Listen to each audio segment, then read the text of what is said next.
1절로 9절 우리 함께 읽겠습니다. 또한 제자들에게 이르시되 어떤 부자에게 청지기가 있는데 그가 주인의 소유를 낭비한다는 말이 그 주인에게 들린지라. 주인이 그를 불러 이르되 내가 내게 대하여 들은 이 말이 어찌 됨이냐. 내가 보던 일을 세마라. 청지기 직무를 계속하지 못하리라 하니, 청지기가 속으로 이르되 주인이 내 직분을 빼앗으니 내가 무엇을 할까. 땅을 파자니 힘이 없고 빌어먹자니 부끄럽구나. 내가 할 일을 알았도다. 이렇게 하면 직분을 빼앗긴 후에 사람들이 나를 자기 집으로 영접하리라 하고, 주인에게 빚진 자를 일일이 불러다가 먼저 온 자에게 이르되 내가 내 주인에게 얼마나 빚졌느냐. 말하되 기름 100마리니이다. 이르되 여기 내 증서를 가지고 빨리 앉아 50이라 쓰라 하고, 또 다른 이에게 이르되 너는 얼마나 빚졌느냐. 이르되 밀 100석이니이다. 이르되 여기 내 증서를 가지고 80이라 쓰라 하였는지라. 주인이 이 옳지 않은 청지기가 이를 지혜 있게 하였으므로 칭찬하였으니, 이 세대의 아들들이 자기 시대에 있어서는 빛의 아들들보다 더 지혜로움이니라. 내가 너희에게 말하노니 불의의 재물로 친구를 사귀라. 그리하면 그 재물이 없어질 때에 그들이 너희를 영주할 처소로 영접하리라. 아멘. 네, 우리 한마음 대축제 5일 동안 괜찮으셨죠? 그 대미를 장식할 분으로 누가 좋을까 하다가 이분밖에 없다. 그 대미를 장식할 분은 저의 설교 스승이신 이우재 교수님밖에 없다 하고 모셨습니다. 참 설교학, 지금 백석대학원에서 설교학을 가르치고 계시고 또 설교 참 좋으시거든요. 우리 큰 은혜 있을 줄 믿습니다. 우리 이우재 목사님 나오실 때 큰 박수로 맞아주시기 바랍니다.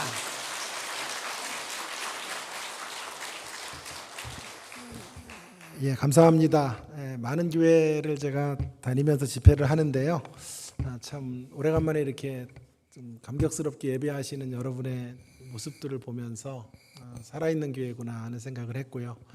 또 무엇보다도 목사님이 참 센스가 있으신 것 같아요. 뭐 다른 교회를 가면 자기들 순서를 그냥 막 하고 해서 시간을 안 줘요. 강사는 불러놓고 한 앞에 30분 40분을 다 쓰고 이러는데 시간도 앞에 땡겨서 모이고 다른 순서들을 다 줄이고 해서 저에게 마음껏 설교할 수 있게 해주셔서 참 너무 귀한 배려 감사하고요. 한번 최선을 다해서 두 번째 메시지 한번 나누어 보려고 합니다.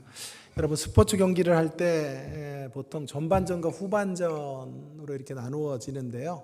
묻습니다. 전반전이 중요할까요? 후반전이 중요할까요?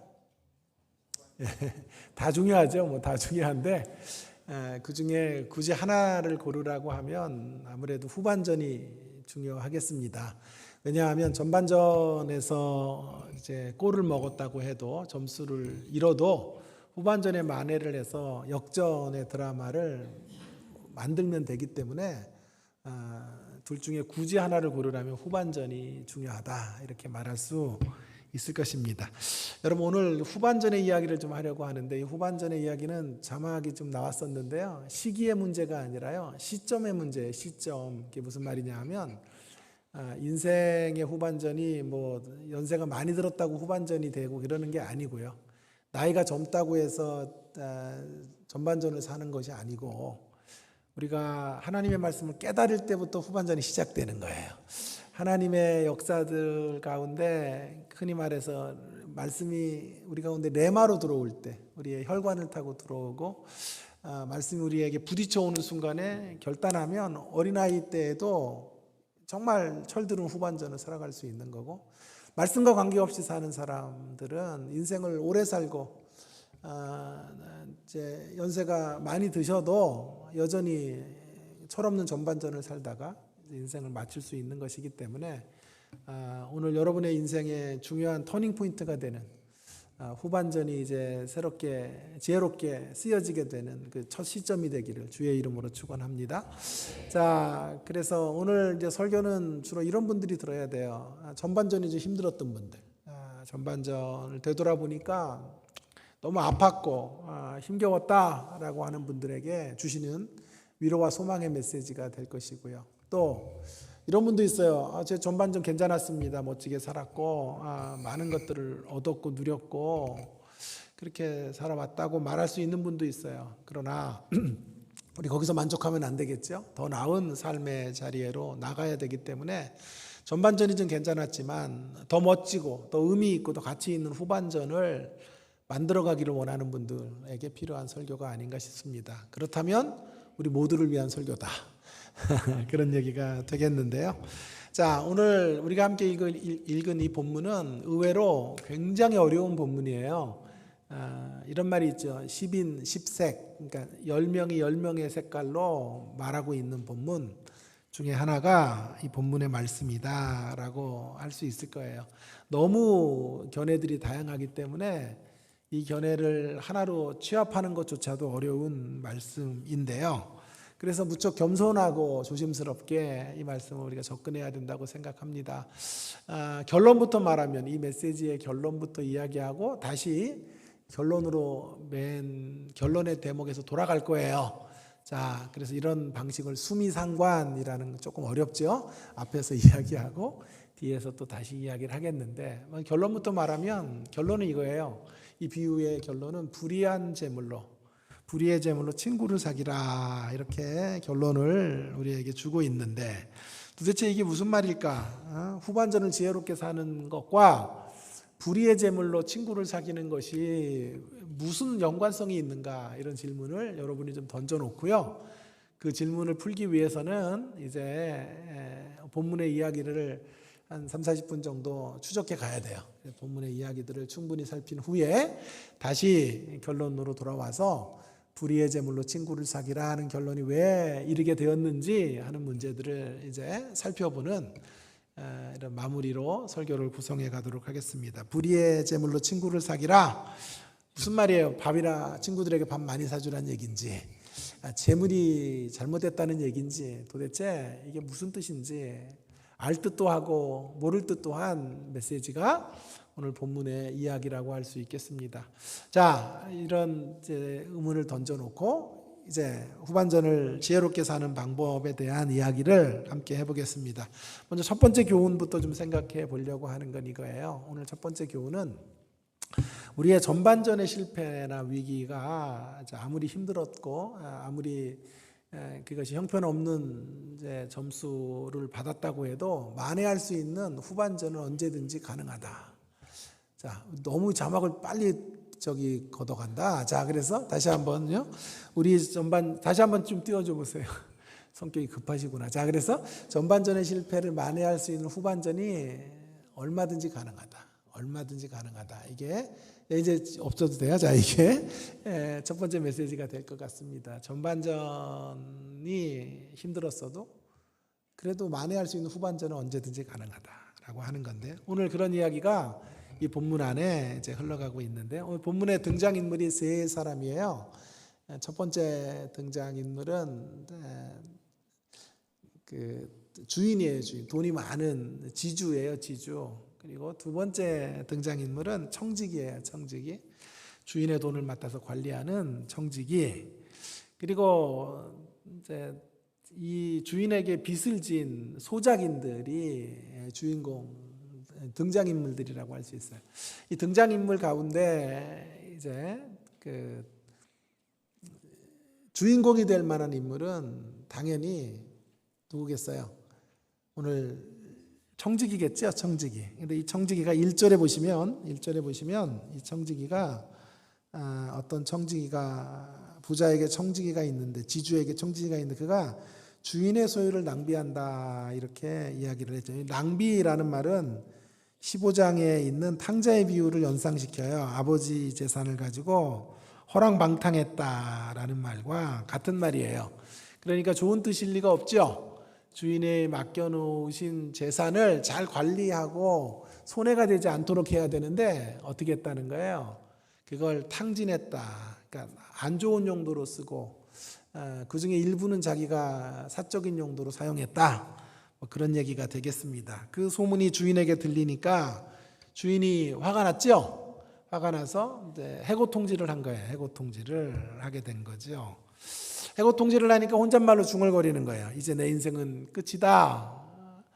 빌어먹자니 힘이 없고 도대체 뭘 해야 되는가. 막노동을 하자니 기력이 없으니 어떻게 할까. 저 자식은 어떻게 이제 먹여 살려야 될 것인가. 이런 이야기를 하고 있습니다. 청지기는 지금 깊이 좌절하고 있어요. 거의 멘붕 상태에 이르게 된 것이지요. 이것이 이 청지기의 전반전이에요. 전반전 7절까지가 바로 그 전반전을 기술하고 있는데요. 그 전반전 이제 화면을 이제 아예 보여주지도 않네. 자, 그래서 이제 화면 좀 보여주세요. 제 얼굴 좀 보여주요. 자, 그래서 알아서 하세요. 자, 알아서 하세요. 자, 그래서 7절까지가 전반전 성적표는 낙제 점수예요. 그죠? 그래서 여러분의 성경에 뭐라고 쓰여 있어요? 이 비유가 불의한 청지기, 옳지 않은 청지기 비유 이렇게 쓰여 있죠. 예? 여러분의 책에 성경책에 대부분 그렇게 쓰여 있지 않습니까? 불의하다, 옳지 않다 이렇게 되어 있는데요.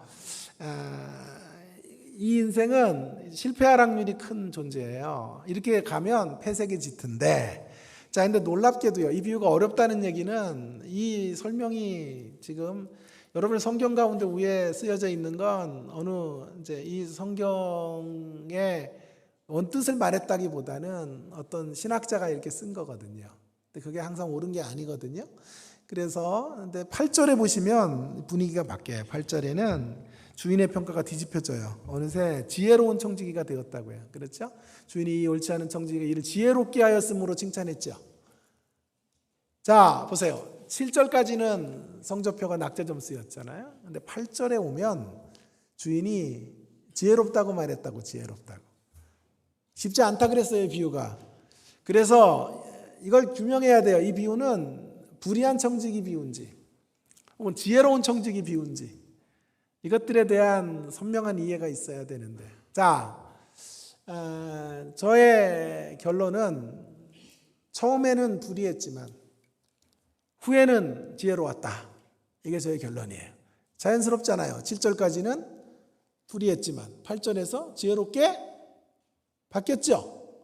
여기서 어떻게 그런 지혜롭게 바뀌게 되었는가, 이건 조금 이따 살펴보기로 하고, 큰 이런 흐름 속에서 우리가 확인하게 되는 건 얼마든지 이렇게 바뀌었다면, 본문의 비유를 통해 한 인생이 바뀌었다면 이 사람만 바뀌었음을 이야기하려고 하는 게 아니겠죠. 우리 모두가 이럴 수 있다. 우리의 전반전의 성적이 어떠했든지 간에 그동안에 살아왔던 삶의 점수가 어떠했든지 그거 별로 상관없다고요. 우리의 인생의 후반전은 바뀔 수 있다. 복음 안에서, 예수 그리스도 안에서 얼마든지 바뀔 수 있다라고 하는 거예요. 여러분, 저와 여러분이 믿고 있는 우리 하나님이 참 좋으신 분이기 때문에 얼마든지 가능한 거예요. 우리 하나님에게는 전적이 별로 중요하지 않아요. 전적보다 중요한 건 승이에요. 승. 무슨 말이냐? 100전 99패 1승이라도요 낙제 점수잖아요. 100번 싸웠는데 99패 했잖아요. 낙제 점수인데 우리 하나님에게 중요한 건 99패가 별로 중요하지가 않아. 하나님에게 중요한 건 1승이에요. 1승. 99패를 했어도 1승을 했으니까 의인이고, 1승을 했으니까 소망이 있고, 1승을 가지고 99패가 1승으로 오는 길목이었다, 이렇게 말씀해 주시는 분, 그분이 우리 하나님이세요. 그렇기 때문에 그분 안에서 우리 얼마든지 가능성이 있고, 얼마든지 새로운 역사를 써내려갈 수 있고, 새로운 희망의 이야기를 말할 수 있다라고 하는 것을 먼저 여러분에게 이연사 강력히 외치고 싶어요. 예? 그래서 첫 번째 메시지는, 감사합니다, 박수까지 나오고, 첫 번째 메시지는 전반전을 만회할 수 있는 후반전이 하나님 안에서는 얼마든지 가능하다. 세상은 뭐라고 떠들든지 그건 중요한 게 아니에요. 하나님이 뭐라고 말씀하시는지를 우리는 따라가는 사람들이기 때문에 하나님은 언제든지 후반전이 가능하다라고 말씀하고 계시기 때문에 우리가 그 후반전을 맞이하면 되는데, 두 가지만 하지 않으면 돼요. 포기하지만 않으면 돼요. 우리가 우리의 그동안의 삶의 점수를 가지고 낙심해서 인생을 기브업하면 안 돼요. 포기하면 후반전이 와도 후반전을 맞이할 수가 없어요. 또 한 가지, 준비에 게으르면 안 돼요. 반드시 하나님이 새로운 인생의 전환점을 줄 테니까 힘들고 어려운 시간에도요, 우리는 준비하고 있어야 돼요. 후반전을 주신다면 쓰여질 시간들을 위해서 우리를 갈고 닦는 일들을 하지 않으면 후반전이 와도 내 것이 될 수 없단 말이에요. 그래서 포기하지 말고 또 준비하는 일에 게으르지만 않는다면 우리 인생의 후반전은 반드시 펼쳐지게 된다. 자, 그러면 이제 그렇다면 도대체 무엇을 준비하면서 걸어가는 것이 지혜로운 후반전을 맞이하는 길일까 하는 것이지요. 자, 후반전을 맞이했던 이 불의한 청지기가 지혜로운 청지기가 되는 이 자리에서 그의 인생의 후반전을 써내려 갔는데, 그 모습을 통해서 우리가 어떤 후반전으로 나가야 될 것인지를 좀 생각해 보려고 해요. 두 가지 방향 표시를 제시하는 것으로 우리가 가야 될 길들을 이야기한 후에, 그리고 이제 왜 불의의 제물로 친구를 사귀라 이런 얘기가 나왔는지를 다시 되돌아오겠습니다. 먼저 첫 번째 방향성, 이제 후반전을 지혜롭게 맞이하기 위한 첫 번째 방향성은요, 위를 향하여 따라합시다. 위를 향하여. 예, 후반전을 지혜롭게 맞이하는 길 첫 번째는 위를 향하여 고개를 드는 일이에요. 위를 향하여 고개를 든다라는 말은 보세요. 오늘 본문의 청지기가 주인에게 해고야 라는 선고를 받고 이제 고개를 들었다고 저는 생각하는 거예요. 주인을 향해 비로소 고개를 드는 거예요. 우리를 향해서 말하면 어렵고 힘든 곤고한 시간 속에 이제 고개를 들어야 돼요. 하늘을 봐야 돼요. 하나님을 향하여 시선을 고정해야 된다. 그렇게 되면 어떤 일이 벌어지냐 하면 비로소 희망의 작은 어떤 신랄 같은 희망의 근거들을 마련할 수 있어요. 자, 보세요. 고개를 위로 쳐들면 저절로 희망이 딱 떨어지는 게 아니에요. 여기가 이제 중요한 대목인데, 우리가 실패하고 좌절하고 또 낙심하고 가슴이 아픈 일들을 경험하고 하나님에게 위로를 받으려고 고개를 들어요. 소망의 주님을 바라봐요. 그러면 갑자기 주님이 다가오셔서, 순식간에 다가오셔서 우리를 위로하시고 격려하시고, 또 사업에 실패했다면 새로운 사업 계획표 같은 거 우리에게 주시고, 물질을 잃어버렸다면 하나님을 바라보는 순간에 일확천금을 우리에게 주시고, 로또 같은 데 당첨되게 하시고, 이러면 기독교 신앙이 얼마나 쉬워요. 그죠? 그럴 수 있다면 예수 믿으라고 이야기하지 않아도 돼요. 순차적으로 다 그런 일들을 우리가 경험하게 된다면 그게 증거가 되어 이 땅의 모든 이들이 교회로 들어오게 될 거예요. 그러나 우리의 삶에 그렇게 만만한 역사들이 잘 주어지지가 않거든요. 그래서 위를 바라보는 것과 함께 중요한 것이요, 위를 바라보면서 우리가 희망의 단서를 잘 찾아내야 돼요. 일순간에 한번 우리가 위기를 만나고 위기를 돌파하기 위해 새벽기도 한번 나왔는데 주님이 하늘에서 기다리고 있었다 그러면서 말씀해 주시면 얼마나 좋냐고. 그런 일들이 별로 없단 말이에요. 전혀 없다고 할 수는 없지만 잘 그런 방식으로 하나님 일하시지 않는단 말이에요. 그렇기 때문에 여전히 그럼 희망을 봐야 되잖아요. 우리가 희망을 쏴야 되잖아요. 그래서 우리가 끝까지 우리가 그 절망스러운 상황 속에서 주님 앞으로 나와도요, 하늘을 쳐다봐도 여전히 절망스러워요. 먹구름은 여전히 거치지 않고 있다고요. 그런데 그 먹구름 뒤에 햇살이 있다고요. 아멘을 할 것 같다가 또 안 하고, 할 것 같다가 안 하고 이러면서 저를 약올려요. 자, 그래서 그 먹구름이 가려져 있는데요, 그 먹구름 뒤에 햇살이 있단 말이에요. 가느다란 햇살의 줄기가 하나 있다고. 그걸 바라봐야 돼. 그 희망의 줄기를 바라보면 끝까지 희망의 줄을 타고 나가야 된다 이 말이에요. 그래서 신앙이 쉽지 않은 거예요. 끝까지 인내가 필요하고 견딤이 필요하고 분투하는 역사들이 있어야 되는데, 오늘 본문에 이 후반전을 써내려가는 이 사람의 모습이, 청지기의 모습이 바로 그런 면을 갖고 있는데요. 청지기가요, 지금 해고 통보를 받았죠. 방탕해가지고 주인의 돈 마음대로 썼으니까 너 해고야 그랬단 말이에요. 먹구름이죠. 먹구름이죠. 자, 이 먹구름이 가득한데 거기서 주인을 바라본다고요. 먹구름 뒤에 감추어져 있는 햇살을 보는 거예요. 먹구름 뒤에 있는 희망을 보는 거예요. 주인의 사랑을 보는 거예요.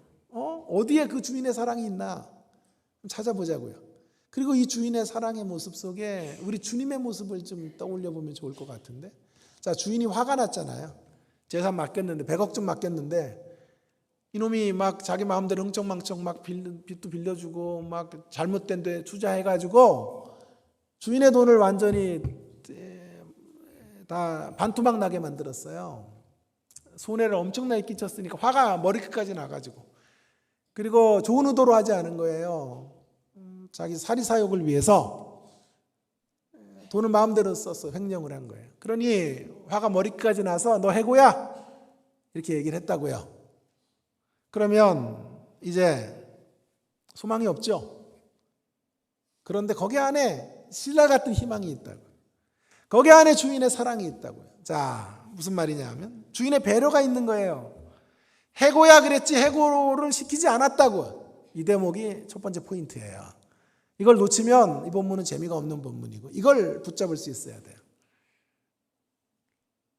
신뢰가 안 가나 봐. 내 이야기에 자꾸 이렇게 긴가민가 하시네. 참 신뢰 좀 하세요. 제가 22년 교수 생활하고 공부도 많이 하고 묵상도 많이 하고 그랬어요. 일부 예배도 얘기했지만 제가 40이에요. 지금 나이가 18에 교수 돼가지고요. 22년 믿거나 말거나. 자, 그래서 보세요. 더 센 조치를 했어야 돼요. 사실은 더 센 조치를 하는 건 뭐죠? 집 밖으로 내치든지 당장. 아니면 경찰서에 신고를 해야 돼요.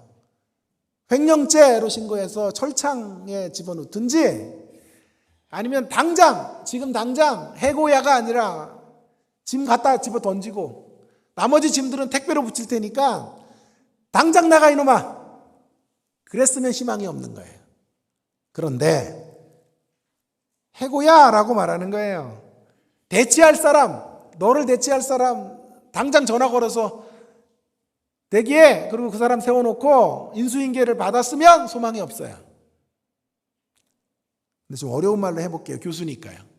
어려운 말로 이런 상황을 뭐라 하냐 하면 주인이 청지기에게 어려운 말로 으름장을 놓는다. 이렇게 어려웠죠? 너무 어려운 말, 고급진 말 써서 죄송해요. 교수이다 보니까 직업병 어쩔 수 없어요. 으름장을 놓는 거예요. 으름장을 놓는 것 가운데 이런 마음이 있어요. 주인이 해고시킬 마음이 없는 거예요. 해고시킬 마음이 있으면 으름장을 안 놔. 겁을 주는 거야. 너 이런 식으로 계속 가면 해고란 뜻이지. 지금 당장 해고야 라고 말하는 것이 아니에요. 넌 끝이야 라는 말에 희망이 있는 거예요. 그걸 깊이 묵상하고 되새김질 하시면 거기서 가느다란 햇살이 비쳐요. 먹구름이 가득했죠? 먹구름이 가득한데 거기 주인의 마음이 읽혀져요. 너 해고야 옷 벗어. 액면 그대로 읽어서는 안 돼요.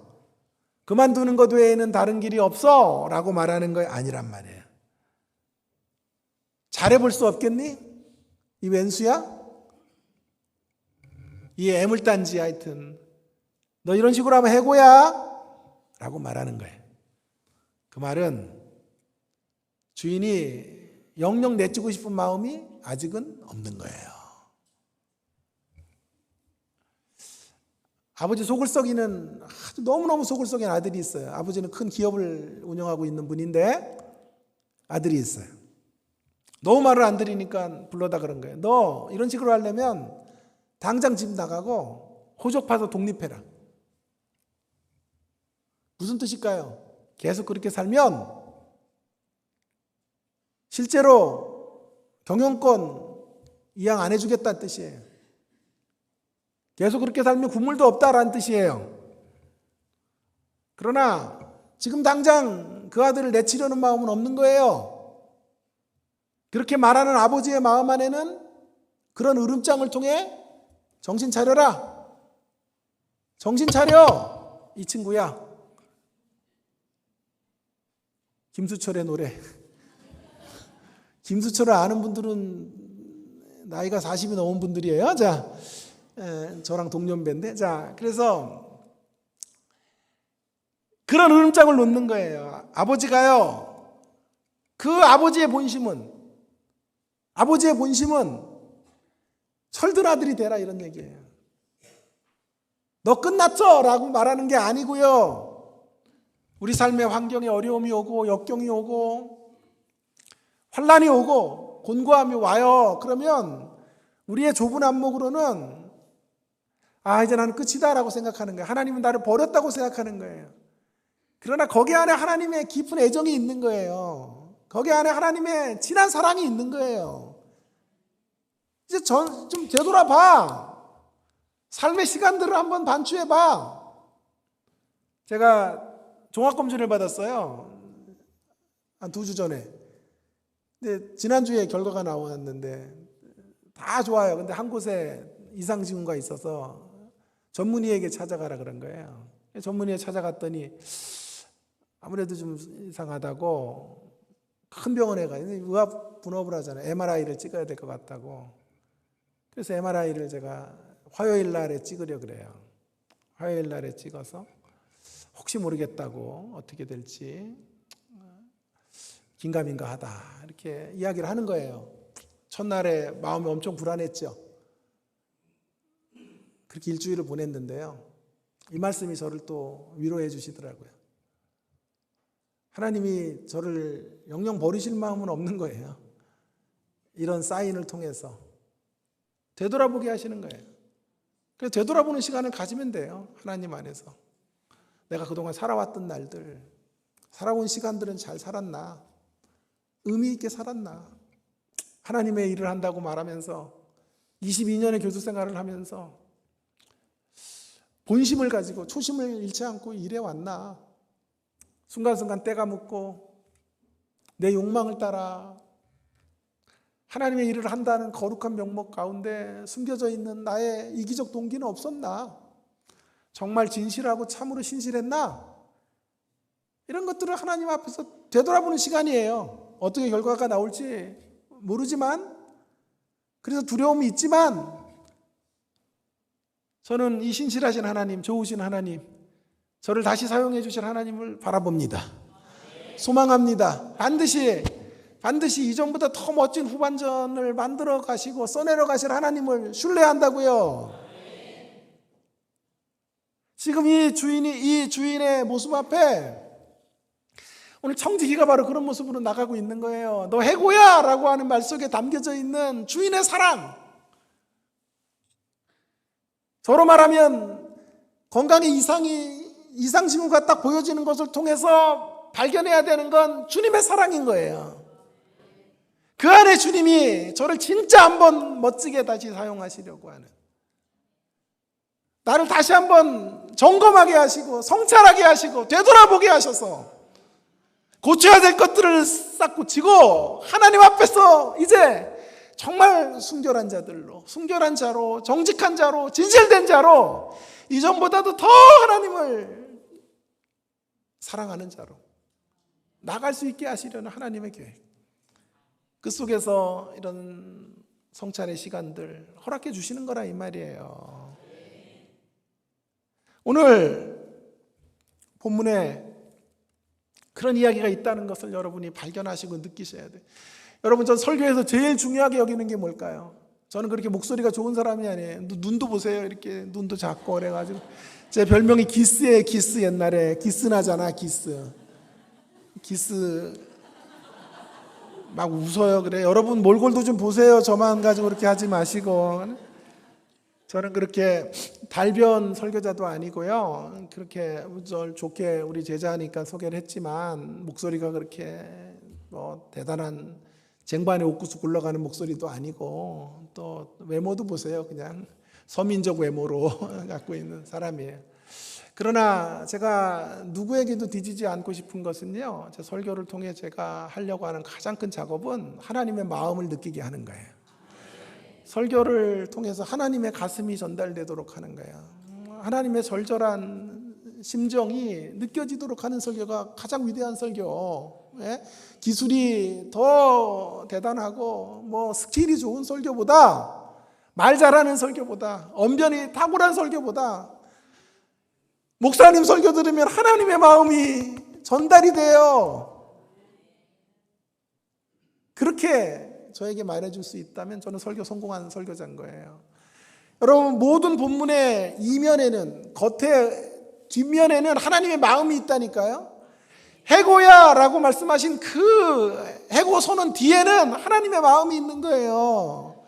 우리를 고난에 몰아넣기도 하시고, 건강 이상의 자리에 떨어뜨려 놓기도 하시고, 때때로 실패의 자리에 놓으시며 마치 너 해고야라고 말씀하시는 것까지 들리지만, 그 가운데 있는 하나님의 마음, 그 가운데 있는 하나님의 우리를 향하신 사랑을 느끼실 수 있기를 주의 이름으로 축원합니다. 축원합니다. 그 하나님의 마음이 오늘 이 청지기를 깨우는 거예요. 청지기를 살리는 거예요. 그래서 이 주인은요, 완벽하지는 않지만 하나님의 모습을 반영하고 있는 거예요. 자, 우리 하나님의 마음이 여기 안에 이 주인의 모습 속에 있는 거예요. 주인은 잘라야 마땅한 청지기를, 아이고 이 애물단지야, 정신 차려, 똑똑히 걸어가야지, 뭐야 이거, 함부로 내가 맡긴 이 재물을 허랑방탕하게 쓰다니 이게 뭐야, 따끔하게 이야기하는 거예요. 그러면서도 너 해고야라고 말씀하면서도 국류를 잃어버리지 않고 다시 정신 차릴 수 있는 시간들을 허락해 주는 거예요. 우리 주님은 언제나 폐허의 잿더미 속에서도 희망의 구루터기를 남겨놓는 분이세요. 쓰레기 더미 가운데서도 장미가 만들어지도록 하실 수 있는 분이에요. 자, 그런데 이 주인보다 우리 주님은 더 은혜스러워요. 이 주인은 만약에 보세요. 만약에 이 청지기가요, 계속해서 또 기회가 주어졌는데 또 불의한 일을 하면 진짜 해고예요. 그죠? 이 주인은 더 기다릴 인내가 없어요. 그러나 우리 주님은 어떤 분이세요? 우리의 주님은 어떤 분이세요? 늘 으름장을 놓으시고, 근데 우리가 잘 안 돌아와요. 돌아오는 척 하다가 또 위기가 싹 비껴가면요, 또 언제 그랬냐는 듯이 마음이 교만해져. 이렇게 겸손하게 낮아져 있다가도요, 주님 바라봅니다 이러다가도 또 아무 이상 없다고 또 나오면요, 또 언제 그랬냐는 듯이 다시 그 못된 옛 성품이 나타나고 옛 기질이 나타나고 옛 본성이 드러난단 말이에요. 그럼 주님이 또 으름장 놓으시고 또 으름장 놓으시고 또 으름장 놓으셔도 우리는 잘 철들지 못해요. 그러면 해고시켜야 되는데, 호적 이제 정리하게 해야 되는데, 우리 주님은 그럼에도 불구하고 우리를 끝까지 붙잡고 계시고, 끝내 이러다가 주님의 하나님의 매를 맞겠다가 싶으니까 예수님을 십자가에 죽게 하시는 방법으로, 우리가 아직 돌아오지 않았음에도, 아직 철들지 않았음에도 우리를 끌어 안으시고, 저와 여러분의 인생의 걸음들 속에 하나님의 무시무시한 진노가 임하지 않도록 우리 주님께서 중간에 중보자가 되셔서 우리를 보호해 주시고 인도해 주시는 줄로 믿습니다. 여러분, 그래서 지금 이 본문 안에 있는 이 주인을 향한 마음, 우리 하나님을 향한 마음들을 느끼면서 그 가느다란 희망을 바라보며 걸어가야 되는 것이죠. 여러분, 여기서 이제 중요한 것은요, 그래서 그 희망이 있기 때문에 우리는 후반전을 써내려갈 수 있는데요, 후반전은 반드시 우리에게 찾아오는데, 여기 주의해야 될 것 한 가지가 있어요. 후반전이 우리에게 찾아온다고 할 때, 전반전을 역전시킬 수 있는 진정한 후반전이 온다라고 말할 때, 여러분 자꾸 이런 쪽으로 이 문제를 한정하지 않게 되기를 바랍니다. 우리가 전반전에 실패했다면 후반전에 성공을 주실 거다. 뭐 전반전에 사업이 망했다면 후반전에는 사업이 2배로 번창하게 될 거다. 이런 식으로만 우리의 메시지를, 제가 전하는 설교를 그렇게 이해하고 받아들이지 않기를 바랍니다. 물론 그런 일들이 분명히 있어요. 문제 해결이 일어나고 소원 성취가 이루어지는 후반전이 하나님이 되도록 하실 수 있어요. 그리고 그런 일들을 많이 이루어 주시는데요. 자, 여기서 제가 말하는 후반전이 반드시 있다라는 말은 이것보다 훨씬 더 큰 의미고 훨씬 더 뭐라 그럴까요? 영적인 이야기를 하고 있는 거예요. 육신의 문제들을 해결해 주는 문제 정도가 아니라 훨씬 더 관계적이에요. 하나님과의 관계에 있어서 이제 전반전으로 우리가 살아왔던 전반전의 삶의 패턴과 다른 삶의 자리의 후반전을 써내려가게 하신다라는 의미가 여기 안에 있는 거예요. 자, 그러니까 물론 우리가 원하는 소원하는 것들을 후반전에 대박이 나게 할 수도 있어요. 그런데 그런 쪽으로만 우리의 후반전을 이야기하면 여러분은 실망할지도 몰라요. 기대했던 게 안 이루어졌다. 그래서 하나님 후반전을 이게 써내려가는 게 맞습니까? 라고 말할 수 있단 말이에요. 그래서 우리의 후반전을 이렇게 정의하면 좋겠어요. 전반전은 내 꿈을 이루는 삶으로 살았다면 후반전은 이제 하나님의 꿈을 이루는 대로 살아가도록 우리를 이끌어 가시는 후반전이 되게 하실 거예요. 그런 의미에서 후반전은 반드시 있는 거예요.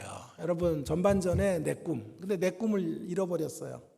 내가 꿈을 잃어버렸지요. 꿈을 잃어버린 자리에 나는 좌절하고 절망할 수밖에 없을 거예요. 그러나 염려하지 마세요. 내 꿈이 좌절된 자리에도 일부에서도 얘기했는데요. 하나님의 꿈은 영롱하게 반짝이고 있다고요. 언제나 하나님의 꿈은 반짝여요. 언제나 하나님의 꿈은 살아있어요. 그러니까 여러분이 꿈꾸는 계획들이 무너진 거지. 여러분을 향한 하나님의 계획은 무너지지 않았단 말이에요. 그래서 오늘 이번 집회의 주제가 관점으로 승리하라는 거예요. 그런 관점에 눈 뜨면 되거든, 관점에. 후반전을 의미 있게, 보람 있게 만들어 가실 하나님은 새로운 관점으로 살게 하실 거라고요. 전에는 나를 위해서 살았어요, 나를 위해서. 그러나 이제는 하나님을 위해 사는 삶. 이게 우리 후반전이 돼야 돼요. 전에는 내 욕망을 향해서만 살았어. 이제는 하나님의 갈망을 이루어드리는 삶으로 가는 후반전. 그런 후반전을 우리 이끌어 가실 것이기 때문에 그 과정에서 고난이 있고 하나님의 으름장도 있고 역경도 있고 환난도 있을 거예요. 그러나 그 자리를 지나서 바로 하나님이 이끌어 가려는 후반전은 전반전의 물질적 문제들, 육신적 문제들을 해결해 주는 정도가 아니라 하나님과의 관계의 문제, 관점의 문제를 새롭게 해주는 후반전이 되게 하실 거예요. 전반전의 삶의 방향성과 다른 방향성, 가치를 따라 살게 하는 후반전, 그 후반전으로 우리를 이끌어 가실 거예요. 요셉을 보십시다. 그는 꿈꾸는 사람이었어요. 그러나 꿈이 좌절됐죠. 형제들에게 팔려갔다고요. 그의 육신의 꿈이 깨어졌지만 육신의 꿈이 깨어지는 자리에 진정한 하나님의 꿈이 피어올랐어요. 그를 향한 민족을 구원하시는 하나님의 계획들이 펼쳐지게 된 거예요. 그래서 개인의 꿈이 깨어졌으나 하나님의 그를 향한 꿈은 깨어지지 않았기 때문에 끝내 요셉을 통하여 그 민족이 구원되어지고 흉년의 때를 피할 수 있는 놀라운 일들이 구원의 역사가 펼쳐지도록 하나님 역사해 주신 거예요. 여러분, 이런 면에서 저는 신자들에게는 반드시 후반전이 있다.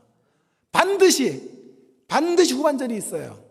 여러분의 인생의 방향이 바뀌어지는 후반전, 여러분의 삶의 의미가, 가치가 새로워지는 후반전, 그 후반전으로 나아가게 만들어 주실 거예요. 자, 오늘 본문의 주인공, 이 청지기가 바로 그 자리로 나가고 있어요. 보세요. 여기가 더 재밌는 제목인데 잠깐만 좀 주목해 보세요.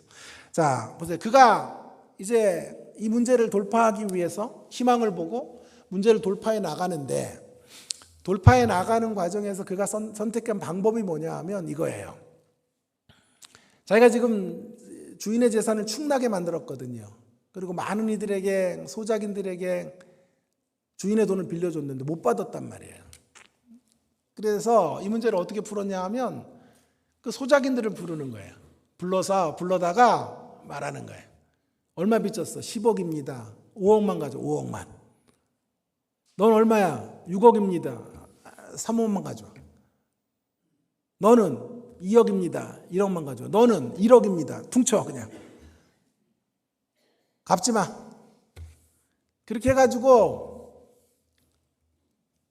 한 절반의 이익 정도로 수입을 올린 거예요. 받아야 될 원금을 받아오게 된 거예요. 여러분, 그랬더니 주인이 뭐라고 말해요? 지혜롭다. 그래서 지혜롭게 바뀐 거예요. 여러분, 가만히 생각해 보면 이해가 잘 안 되죠. 이건 죽일 놈 아니에요? 주인의 돈 축낸 것도 문제인데 이게 지 마음대로 이게 주인 허락도 없이 가가지고 탕감 정책을 한 거 아니야? 절반 퉁쳐준 거 아니에요? 이해가 안 되시나? 자, 그러면 주인 편에서는 가만히 있으면 그거에 2배를 받을 수 있는데 이놈이 중간에 해고될 놈이 중간에 끼어가지고 말이야, 고스란히 가만히 있다가 나가면 되는 놈이 갑자기 또 문제 해결하겠다고 해가지고 엎친 데 겹친 격으로 설상가상으로 문제를 더 어긋나게 만들었으니까 우리 같으면 대노하고 너 진짜 해고 이제 경찰서 가야 되겠다 끌고 경찰서 데려갈 것 같은데, 주인은 뭐라고 말하냔 말이에요. 주인은 지혜롭다 이렇게 이야기한 거예요. 왜 그랬을까요? 이 대목을 또 풀어야 돼요. 첫 번째, 이 본문의 포인트는 하나님의 마음을 느껴야 되고, 그 다음에 이 대목이 제일 어려운 대목이에요. 그래서 힘든 비유예요. 자, 이 대목을 잠깐 풀어볼게요. 왜 그랬을까요? 주인이 의외의 답으로 지혜롭다. 그리고 이런 방법들을 세상 사람들은 많이 쓰고 있는데 빛의 자녀들은 이런 현명한 방법들을 잘 못 쓰는 경우들이 있다. 이렇게 이야기를 한단 말이에요. 도대체 주인을 기쁘게 했던 대목이 뭘까? 우리가 이걸 알려면요, 이 유대 사회의 관습을 잘 이해해야만 알게 되는 거예요. 유대인들에게 제일 중요한 게 뭔지 아세요? 제일 중요한 건 돈이 아니라 물질보다 더 중요한 게 명예예요. 명예. 수치와 명예의 문화라 그래요. 그래서 고대 근동 유대인의 사회 속에 중요한 건 명예, 체면의 문화, 체면의 문화. 우리나라도 이런 게 중요해요. 체면의 문화. 그래서 상다리가 부러지도록 차려주고도 아무것도 죄송해요. 반찬이 부족하다고. 그래서 실제로 참 부족했네요. 그럼 화난다고. 자기는 마음껏 차렸다고 말하면서 그렇게 겸양어법으로 말하는 거니까 아유 너무 많네요. 이렇게 얘기를 해줘야 된단 말이에요. 예를 들어 다음에 한번 제가 부흥회로 저를 한번 초대해주면 제가 부를 일도 없겠다. 자 보니까 자 그런데 불러주면요, 제가 한번 다루고 싶은 게 가나 혼인잔치 비유인데요. 가나 대잔치 포도주가 모자라요. 그랬더니 마리아가 예수님께 막 헐레벌떡 가서 간청을 한다고요. 근데 포도주 모자라면 뭐 대단한 거예요? 예, 대단한 거예요. 왜냐하면요, 포도주 신랑 측에서 준비한다고. 신랑 측에서 신부 측을 대접한다고 포도주를 넉넉히 준비해야 돼요. 근데 넉넉히 준비하지 못하고 포도주가 잔치 중에 떨어지면 큰 문제가 터져요. 신랑 측을 홀대한 게 돼요. 신랑 측을. 아니 신부 측을. 그러면 결혼이 파경으로 갈 수도 있고요, 법정 소송으로도 들어가는 경우도 있단 말이에요. 그러니까 마리아가 신랑 측의 측근이었다고 보는 거예요. 보니까 잔치가 막 한참 중인데 포도주가 없는, 그만큼 손님이 많이 왔단 말이야. 넉넉히 준비했어야 되는데 신부 측을 너무 홀대했다고 생각하니까 예수님에게 가서 물어보게 된 거예요. 그만큼 유대 사회가 수치와 명예를 존중하고 중요하게 여겼던 사회예요. 자 보세요. 그동안 이 주인은 불명예스러운 주인으로 오인됐죠. 이 인간들이 처음에 빚을 질 때는 어려우니까 돈 꿔달라고 꿔줬잖아. 그죠? 근데 꿔주고 나니까 갚으려니까 갚기가 힘드니까 이자는 쌓여가니까 어떻게 갔던가요? 어떻게 가게 돼요? 아, 주인이 저게 왜 이렇게 나쁜 주인이야? 왜 돈을 꿔줘가지고 말이야? 이렇게 되는 거예요. 안 웃기죠? 자, 그래서 처음엔 필요해서 빌려가고, 아, 그래, 누가 꿔주래, 그렇게 많은 돈을? 그래서 빚에 허덕이니까, 못 갚으니까 주인과의 관계가 소원하게 된 거예요. 그리고 주인은 악덕 어떤 기업주처럼 생각하게 되는 거예요. 자, 그런 자리에서 이 청지기가 들어가가지고 빚을 탕감시켜주면서 절반 어치만 받게 했단 말이에요. 그러면 소작인들의 편에서는 어떻게 느낄까요? 청지기가 자의적인 결정으로 그 일을 했다고 생각할 게 아니라 주인이 명령해서 주인이 우리의 사정을 봐주게 하기 위해서 절반만 갚으라고 했다고 생각하겠죠. 당연히 그렇게 생각하겠지. 청지기가 무슨 권한이 있다고 그런 일을 하겠어요. 그 뒤에는 주인이 있다고 생각하니까 어떻게 될까요? 그동안 자신들이 생각했던 그 지주에 대한 생각을 바꾸겠죠. 그러면 어떻게 돼요? 이 지주가 옛날에 악덕 기업주였다가 이제 존귀한 사람으로 올라갔죠. 훌륭한 인격의 사람이죠. 우리가 잘못 알았다 이렇게 되고, 후덕하신 분이다, 우리를 살려주려고 하는 그런 아주 선한 마음이 있는 주인이다라는 쪽으로 가게 된 거예요. 그래서 어떻게 됐죠? 주인의 평가가 바뀌었죠? 전에 악독한 주인에서 이제 후독한 주인으로 바뀌게 된 거예요. 그 일을 누가 했냐고요? 청지기가 한 거예요. 그러니까 주인 편에서는 물질이 자기가 가지고 있었던 물질이 늘어난 건 아니지만 이 주인에게는 물질보다 더 중요한 건 명예이기 때문에, 평판이기 때문에 이 평판을 위해서 일해준 이 청지기는 지혜로운 청지기가 되는 거예요. 여러분, 이 청지기가 순도 몇 프로를 가지고 몇 프로의 순도로 주인을 높이려고 했는지, 사실은 지 문제 해결하려고 하는 동기가 더 컸을 거야. 자기가 공경을 당했으니까 해고당하지 않으려고 마지막 안간힘을 쓴 건데, 어쨌든 결과적으로는 주인의 이름을 드높였고 주인을 좋은 분으로 소작인들에게 알려줄 수 있는 일들을 감당했지요. 그게 지혜롭다고요. 그게. 여러분, 우리 인생의 후반전은 이쪽으로 가야 된다 이 말이에요.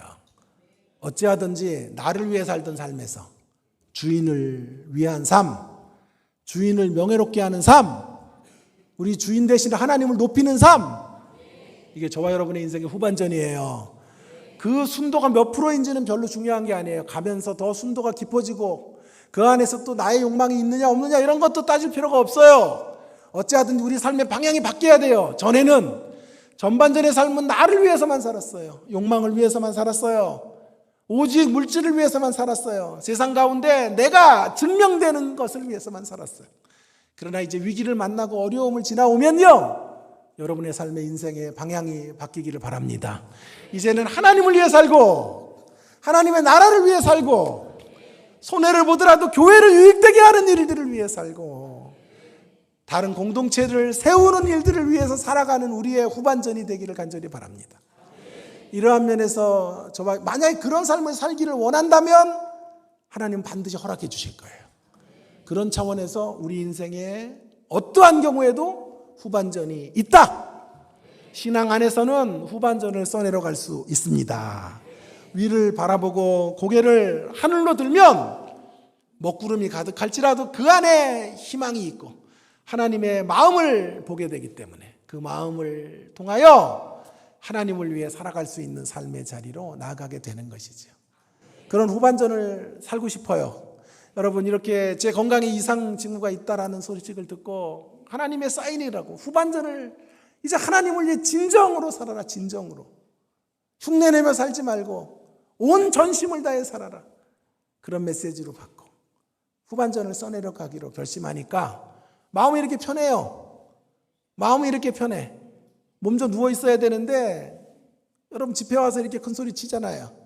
마음이 편하니까 하나님이 써내려 가실 후반전을 기대하는 마음으로 기대하고 또 기다리고 기도하는 거예요. 자, 후반전을 지혜롭게 살려면 어떻게 해야 돼요?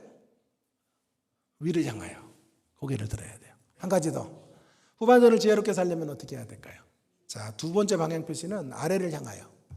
아래를 향하여. 그래서 두 번째 대지가 나오는 거예요. 후반전을 지혜롭게 맞이하는 길 두 번째는 아래를 향하여 내려가야 돼요. 자, 아래를 향해 내려가야 된다. 첫 번째는 위를 향하여 시선을 고정하고, 이제 우리가 움직여 가야 되는 자리는 아래를 향해서 내려가는 자리인데요. 보세요. 이 청지기는 위기를 돌파하기 위해서 주인을 바라봤죠. 주인의 해고 통보 속에 있는 주인의 마음을 바라봤잖아요. 주인의 사랑을 바라봤죠. 그죠? 그래서 고개는 위로 들었지만 실제로 걸어간 자리는 어디예요? 어디로 걸어갔어요? 답을 줬잖아. 아래로 갔잖아. 아래로 누구에게로 갔어요? 소작인들에게 갔다니까. 어려운 사람들, 힘든 사람들, 역경 속에 있는 사람들을 향해 간 거예요. 어찌하든지 빚을 지고 그 빚에 허덕이는 사람들, 갚을 수 없는 재정 능력이 안 돼가지고 고민하고 있는 사람들의 애환과 아픔과 그들의 고통을 공감해주고 그걸 해결해 줄 수 있는 자리로 내려가는 거죠. 그래서 어떤 분이 이렇게 이야기를 했더군요. 이 아래로 가는 모습은 상생의 자리, 상생의 자리. 주인과 소작인이 함께 살아갈 수 있는 상생의 자리, 나눔의 자리, 나눔의 자리. 화해의 중보자가 되는 자리로 내려가는 게 화해의 중보자가 되는. 전반전은 우리 어떻게 살아요? 나를 위해 살고 군림하는 것으로 살고 힘 가지려고 살아요. 어찌하든지 능력 갖기 위해서 달려갔지만 여러분 지혜로운 후반전은 우리 그렇게 가면 안 돼요. 이제 삶의 방향을 바꿔서 이제는 아래로 내려가고 섬김의 가치를 실천하고 나보다 더 힘들고 어려운 사람들, 이웃들을 향해 내려가는 삶. 그게 예수님의 삶이에요. 하늘 보좌를 버리시고 이 땅에 인간으로 오시고 내려가셔서 십자가까지 내려가시는 그 예수님의 삶을 본받아 우리가 이제 교회가 이제 연약한 자들을 돌보고 가슴 아픈 이들을 어루만지는 우리 안에 문제보다 우리 안의 문제, 우리 안의 아픔의 문제보다 더 중요한 건 우리를 통해서 하나님이 하셔야 되는 일들을 바라보는 거예요. 우리를 통해 하나님이 하셔야 될 일들이 뭐예요? 이 지역사회를 고치고 이 땅에 상처난 사람들을 회복하고 치료하는 역사. 이 역사 속에 쓰여지는 예광교회 되기를 주의 이름으로 축원합니다. 그게 아래로 내려가는 거예요. 우리보다 더 부자인 사람들도 많죠, 이 땅에는. 그러나 여전히 그들은 심령적으로 하나님 앞으로 나와야 되는 사람들이란 말이에요. 그래서 그들의 심령의 자리로 내려가지고 그들의 아픔의 자리로 내려가지고 그들의 상처의 자리를 어루만지는 자리로 가야 되는 거예요. 더욱더 겸손하게 살아가야 돼요. 더욱더 다른 이들의 고통을 생각하는 더불어 사는 삶의 가치들을 존중해야 돼요. 생태의 가치를 소중히 여기고 내 것을 누리는 것에만 혈안이 되는 삶이 아니라 이제 다른 이들의 삶의 자리를 되돌아봐주고 내 것을 나누고 펼치고 내 것을 함께 공유하는 삶의 자리, 그런 가치로 나아가는 인생이 복된 인생이에요. 여러분, 이 면에서 한국교회는 좀 많은 회개와 각성이 필요하다고 생각해요. 교회가 승리하는 길이 교회가 비대해지는 것이라고 자꾸 생각해요. 숫자적으로 폭발적인 부흥을 이뤄야 교회가 하나님 함께 하시는 교회라고 생각하는 이런 잘못된 태도들을 우리가 속히 버려야 합니다. 여러분, 내 교회만 평안하면 안 돼요. 옆에 교회, 주변의 신자들도 함께 평안할 수 있는 그런 생태계를 복원해야죠. 함께 공존하고 함께 하나님의 나라의 일들을 협력해서 함께 가는 역사들을 우리 교회들이 이루어가야 되는데 너무 개교회주의가 판을 치는 거예요. 여러분, 전 전도사 생활할 때 늘 사표를 품고 전도사 생활했어요. 조그만 교회 섬겼는데 여름 행사 중에 제일 중요한 게 주일학교, 성경학교예요. 수련회 이런 거 실패하면요 사표 던져야 돼요. 전도사가 무능해가지고 실패했다 이렇게 되기 때문에. 그러니까 늘 가슴에 사표를 품고 이번에 실패하면 사임하리라. 그렇게 성경학교를 하고 수련회를 했어요. 근데 진짜 속상한 게 뭔지 아세요? 그렇게 수련회를 위해서 우리가 금식하고 기도하면서 열심히 교사 들어가고 진땀 흘려가지고 프로그램 만들고 상품도 만들어 놓고 하는데 도대체 큰 교회를 당해낼 수가 없어요. 막 엄청나게 큰 수천 명 이런 교회들 연예인들을 불러요. 연예인들 젠장. 그리고 막 대형 에어컨 빵빵한 차들을, 그때는 교회에 그런 차들이 있는 교회가 많이 없었는데 그런 차들을 가지고 그냥 일대를 저인망으로 그냥 다 휩쓰는 거예요. 송사리는 남겨야 될 거 아니야, 송사리 새끼들은. 근데 그냥 막 애들 노는 애들 이런 애들을 전부 그 저인망 그 그물 안에 걷어가지고 가는 거예요. 같은 날 상품도 여기보다 2배는 더 좋아. 연예인들이 있고 말이야. 그러니까 우리 애들이, 이 의리 없는 인간들이 걸로 가는 거예요, 이 어린 애들이. 그래가지고 장로님 애도 거기가 있어. 안수집사에도 거기가 있다니까. 그리고 어떻게 하는지 아세요? 그럼 거긴 2배, 3배가 됐잖아요, 큰 교회는. 근데 옆에 있는 작은 교회들 피 빨아가지고 그 교회가 피는 너무 죄송하고 어쨌든 덕 봐가지고 그 교회가 그렇게 간 거거든, 커진 거거든. 이 옆에 교회를 돌아봐 줘야 될 거 아니에요. 아니 자기 교회 애들을 재교육하는 것으로 하면 되지. 그렇게까지 해야 되겠어요? 그래서 나는 사표 던져야 되고 말이야. 교사들은 풀이 다 죽고. 큰 교회 전도사는 어떻게 해요? 교사들과 빕스, 프리미엄 빕스 같은 데 가가지고 자 건배하면서 하나님 우리와 함께 하셨다고. 웃기는 짜장면들도 아니고 이게 뭐 하는 거예요 도대체? 주변의 작은 교회 교사들과 전도사님들은 피눈물을 흘리고 말이에요. 그리고 그렇게 해가지고 얻어낸 교회가 비대해진 걸 하나님이 우리와 축복해 주셨다고 말하는, 이거는 하나님 나라 생태계에 복원하는 모습이 아니죠. 그래서 거기서 내가 깨달은 게 송사리는 놔둬야 된다. 송사리는 살려줘야 된단 말이에요. 놔줘야 된단 말이에요. 그래야 다른 교회들도 보람을 느끼고 살 거 아니에요. 여러분 한국교회가 이렇게 가면 공멸이에요. 공생해야 되는데 공멸하는 거예요. 오늘 이 청지기는 아래로 내려가고 더불어 살고 하나님 나라 생태계를 복원하는 모습으로 살아가요. 이게 후반전을 써내려갈 모습이에요. 이제 결론이에요. 자, 아까 제가 서론에서 문제를 걸어놨었죠. 불의한 재물로 친구를 사귀라. 이런 얘기가 왜 나왔는가? 결론에서 해결하겠다 그랬죠. 그랬잖아요. 예? 이미 설교가 다 이제 끝나간다는 뜻이에요. 1, 2분 안에 정리해야 되는데.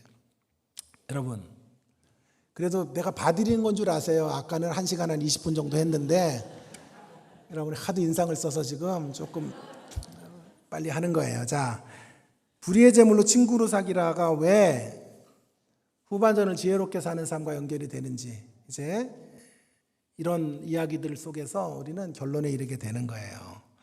여러분 먼저 오해하면 안 돼요. 오해. 자막 좀 주세요. 오해를 하면 안 되고, 두 번째 우리의 사명이 뭔지를 알게 되고, 그다음 목표가 뭔지를 세 가지를 간략히 이야기해 볼게요. 먼저 오해하면 안 돼요. 불의의 재물로 친구를 사귀라고 하니까 재물이 불의하다라는 뜻이 아니에요. 돈 버는 거 잘못된 거 아니라고요. 물질이 죄가 아니에요. 자, 여기에 말의 뜻은 무슨 말이냐 하면, 물질이 들어간 곳에는 늘 불의가 판을 친다 이런 뜻이에요. 돈이 개입된 곳에 불의함이 판을 쳐요. 그죠? 물질이 악한 게 아니라 물질이 잘 선용되지 못하는 곳에는, 물질이 중심인 세상은 언제나 싸움이 벌어져요. 언제나 갈등이 생겨요. 물질이 들어가면, 여러분, 물질의 문제가 생기면요, 부모 형제가 고소를 해. 형제들이 고소를 하고 법정 소송을 하는 거예요. 제가 아는 권사님 장례식 갔는데 굉장히 유명한 집안인데 장례식에 사람이 없어요. 어머님 돌아가셨는데 너무 없어가지고 우리 교인들 몇 명 가서 하는 게 전부예요. 그래서 나중에 알고 봤더니 다 소송 중이야. 소송 중. 형제들이 끝까지 지금 법정 소송을 하고 있어서 재산권 분할, 어머님하고도 소송하고 하니까 장례식도 안 옵니다. 장례식도. 여러분, 재물이 들어가는 곳이 이런 곳이에요. 물질이 중심이 된 곳에는 부모 자식도 없고 형제지간의 의리도 형제애도 없어요. 그래서 물질이 잘못됐다가 아니라 물질이 중심이 되는 세상은 타락한 세상이고 불의한 세상이 되고 만다 라는 뜻이에요. 자, 그러면 이제 사명이 뭐예요? 우리의 사명. 불의의 재물로 친구를 사귀어야 돼요. 이게 무슨 말일까요? 불의의 재물로 그렇게 불의한 세상 속에 우리가 해야 될 일, 물질을 가지고, 우리가 세상에서 제일 중요하게 여기는 만몬의 것을 가지고, 재물을 가지고 뭘 해야 되냐 하면 친구를 사귀라 이 말이에요. 친구, 이 말을 이렇게 번역하면 되겠어요. 사람 낚는 어부가 되라 이런 말이에요. 우리가 이 땅을 살아가면서 해야 될 가장 중요한 일은 사람 낚는 어부 되는 일인 줄 믿습니다. 하나님 우리에게 주신 가장 가치 있는 것들을 다 투자해서 뭘 해야 돼요? 영혼을 얻어야 돼요. 영혼을. 이게 지혜로운 후반전의 인생의 길이에요. 이제는 나를 위해 여지껏 살았지만 이제 후반전은 다른 이들을 구하는 일, 사람 낚는 어부의 일을 감당하며 살아가는 여러분 되기를 바랍니다. 우리의 물질이 필요하다면 그 일에 아낌없이 그 물질을 흘려보내는 우리가 될 수 있기를 바랍니다. 전반전은 물질 버는 실력을 자랑하고 살았다면 이제 후반전은 물질을 쓰는 실력, 물질을 나누고 펼치고 베푸는 실력, 그 실력을 드러내서 어찌하든지 불의한 세상 가운데 친구들을 만들어 사람 낚는 어부가 되기를 바랍니다. 목표는 그런데 목표가 뭐죠? 목표는 내 사람 만들면 안 돼요. 물집게에 있다고 밥 사주고 선물 사주고 나에게 복종해 내 앞에 무릎 꿇어 나쁜 거예요. 우리의 목표는 내 사람이 아니라 사람 낚는 어부가 되어 주님의 사람이 되도록 하는 거예요. 그 영혼을 얻어서 주님과 접붙여야 돼요. 주님과 하나 되도록, 주님의 종이 되도록, 주님의 제자가 되도록 우리는 중간에 연결을 해주고 빠져나와야 돼요. 영광을 우리가 받으면 안 되고 칭찬을 우리가 받으면 안 되고 우리는 이 일에 전력을 다하되 오직 영광 받으셔야 될 분은 하나님이시고 찬양받아야 될 분은 우리 주님이신 줄로 믿습니다. 그런 삶을 살아가는 게 지혜로운 삶이에요. 그래서 불의의 제물로 친구를 사귀라. 이런 후반전, 이런 멋진 후반전, 위기를 만나지만 후반전이 반드시 있다는 확신 가운데 고개를 하늘로 들고 주님을 바라보시고 겸손하게 아래로 내려가시고 연약한 자들과 가슴 아픈 자들을 돌아보고 내가 힘들어 보니까 힘든 사람들이 생각이 나야 돼요. 김동호 목사님이라는 분 잘 나가시다가 암이 찾아오셨잖아요. 그래서 너무 좌절하고 절망했는데 하나님이 이사야 40장 말씀을 주시더래요. 내 백성을 위로하라. 그래서 몇 년째 기막힌 아침인가 이런 새벽인가라는 방송을 하세요. 그래서 자기와 같이 시한부 인생을 살고 있는 수많은 이들에게 말씀을 매일 전해줘서 그분들이 위로와 소망을 얻고 마지막 인생의 시점들을 주님을 노래하다가 천국에 가도록 하는 이 일들을 하시는 거예요. 아래로 내려오는 삶. 자기가 아파 보니까 아픈 사람을 되돌아보는 삶. 이찬수 목사님 와이프가 이찬수 목사 미국 집회 갔을 때요. 유방암 판정을 받은 거예요. 단순히 연기도 있대. 일기 연기 그 사이인데요. 그래도 많이 잘라야 된대요. 왜냐하면 옆에를 도려내야만 전이가 안 되기 때문에. 근데 이분도 똑같이 처음에는 너무 좌절하고 절망했는데 그 자리에서 하나님의 가슴이 느껴지더래요. 너 문제로 힘들어하지 말고 성도들 가운데 아파하는 사람들 내 백성을 위로해라. 그래서 자기와 같이 아프고 힘든 사람들 상처난 사람들을 되돌아보는 일들을 하면서 찬송을 부르며 그 항암 치료의 시간들을 지나왔다 그래요. 사랑하는 여러분, 우리 인생에 어떤 고난이 있든 역경이 있든지 간에 이제 그것 때문에 좌절하고 절망할 것이 아니라 아래로 내려가시기를 바랍니다.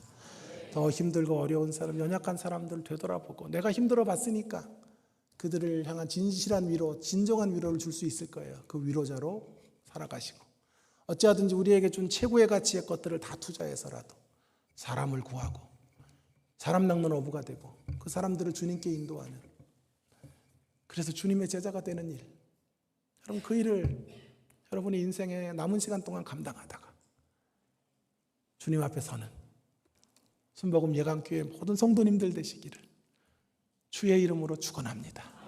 축원합니다.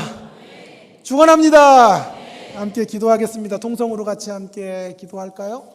오늘 주신 말씀 가지고 여러분 우리 후반전 이제 새롭게 살아가야 되지 않겠어요?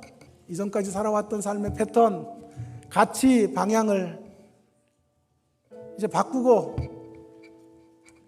이전까지는 나를 위해 살았다면 이제 타자를 위해 살고 하나님을 높이는 일들을 위해 살아가고 어찌하든지 우리의 최고의 가치 있는 것들을 투자해서 영혼을 살리는 일, 사람 낚는 어부가 되기를 결심하시면 좋겠어요. 어려운 환경 속에서도 주님을 바라보시게 되기를 바라고요. 주님의 사랑의 음성과 메시지들을 마음속에 간직하시기를 바랍니다. 절대로 여러분 버리지 않을 거예요. 여러분을 통해 후반전을 써내려 가시려고 지금 시련도 주시고 아픔도 주시고 공고한 날들을 주시는 거예요. 후반전을 맞이할 준비하라고 멋진 후반전 이 고통으로 인하여, 이 아픔으로 인하여, 이 환난으로 인하여, 이 역경으로 인하여 써내려가는 우리 교회 되면 좋겠습니다. 우리 각각의 우리 개개인 신자들 되어지기를 간절히 바랍니다.